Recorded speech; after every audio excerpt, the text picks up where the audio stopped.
సమతాకం 2026 బ్రహ్మోత్సవాలు వైభవంగా కొనసాగుతున్నాయి. ఉత్సవాల్లో భాగంగా నేడు గద్యత్రయ పారాయణం, సామూహిక లక్ష్మీ పూజ జరిగింది. గద్యత్రయ పారాయణం చేసిన వారికి ఆ దేవి అనుగ్రహాన్ని పొందినంత పుణ్యం. ఆ స్తోత్రం వింటే చాలు మహాలక్ష్మి అనుగ్రహం కలుగుతుందని చెప్తారు.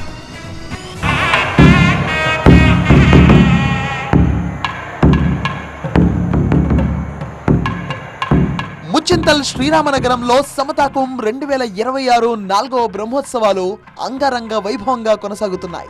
ఉత్సవాల్లో భాగంగా ఈ ఉదయం ఆరాధన, అష్టాక్షరి మంత్రజపం, నిత్య పూర్ణాహుతి, తీర్థ ప్రసాద గోష్ఠి నిర్వహిస్తారు. ఆ తర్వాత 18 దివ్యదేశమూర్తులకు తిరుమంజన సేవ, సామూహిక లక్ష్మీ పూజ, గద్యత్రయ పారాయణం ఉంటుంది. ఈ సాయంత్రం సాకేత రామచంద్ర ప్రభువుకు గరుడ వాహన సేవ జరుగుతోంది. 91 నుంచి 108 దివ్యదేశాధీశులకు 18 గరుడ సేవలు ఘనంగా నిర్వహిస్తారు.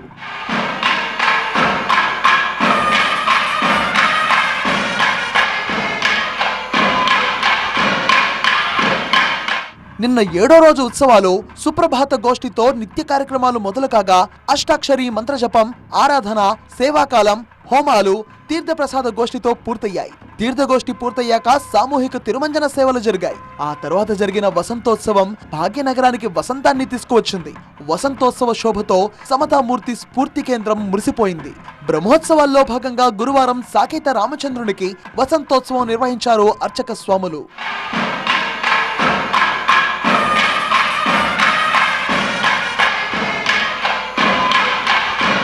కస్తూరి హరిద్రా చూర్ణంతో స్వామికి మొదటి కలశ సమర్పణ జరిపారు. శ్రీచూర్ణము, పరిమళ చందన తీర్థం, పుష్పోదకం, సుగంధ ఆయుర్వేద మూలికలతో స్వామికి చల్లదనాన్ని అందించడానికి అభిషేక సమర్పణ నిర్వహించారు. బ్రహ్మోత్సవాల్లో జరిగే ప్రధాన ఘట్టాల్లో ఒకటి ఈ వసంతోత్సవం.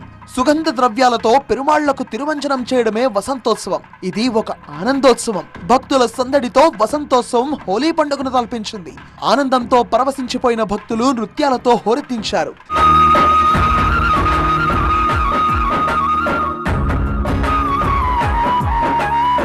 చెడును శిక్షించి మంచిని కాపాడే వేడుకగా నిన్న సాయంత్రం అశ్వవాహన సేవను నిర్వహించారు.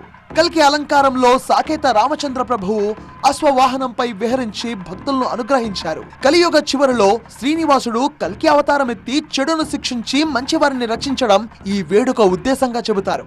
ఆ తర్వాత సాకేత రామచంద్ర స్వామి 18 దివ్యదేశమూర్తులకు 18 గరుడ సేవలు జరిగాయి. 73 నుంచి 90 దివ్యదేశములలో కొలువుదీరిన పెరుమాళ్లకు గరుడ సేవలు నిర్వహించారు.